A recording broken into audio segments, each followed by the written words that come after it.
In this morning's Health Watch, the healing power of love. After a young woman survived a terrible car crash a couple of years ago, doctors told her that she'd need a wheelchair for the rest of her life. Well, she decided to just simply ignore that prediction, and as CBS News correspondent Michelle Miller tells us, it is just a small part of what is a remarkable story. It is a remarkable story, Chris, and good morning. Like another couple you may have heard a little something about, Jennifer and Mike are getting married next month. Jen may not be walking among royalty, but the fact that she's walking at all is an accomplishment in itself. One, two. Mike Belowitz doesn't have much rhythm, but his fiancée is making sure he's got all the right moves for their first dance as husband and wife. How have the lessons been? They're tough. Yeah. Belowitz has to be on his toes because it's a miracle his bride-to-be is even on her feet. 28-year-old Jennifer Darman is paralyzed from the hips down. That's better. I remember the doctor coming into the hospital room and telling me that there would be almost no chance, if any, that I would ever walk again. 2.5 years ago, on the way to the beach, the couple was in a head-on collision.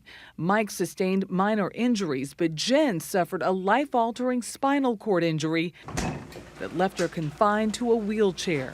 Her injury is at the level of L1, which is right about here. Diane Patzer is a physical therapist at the Rehabilitation Institute of Michigan. We work on really trying to recover function in the muscles that were lost. Initially, Jen was taught how to function in the wheelchair. Now she's learning how to live out of it. How far has she come? She has come so far. 3 hours a day, 3 times a week.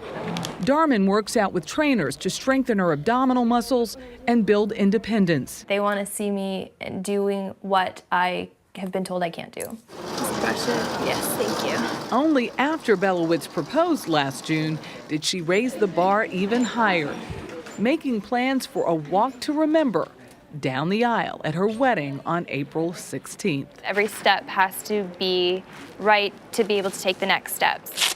She's able to do it thanks to hard work and a new custom-fit carbon fiber leg brace that locks the knee and supports the leg. Since Jen still has feeling and use of her abdominal muscles, she can maneuver her hips, position her legs, and maintain balance with some help. Stay on the track, Miss Jen.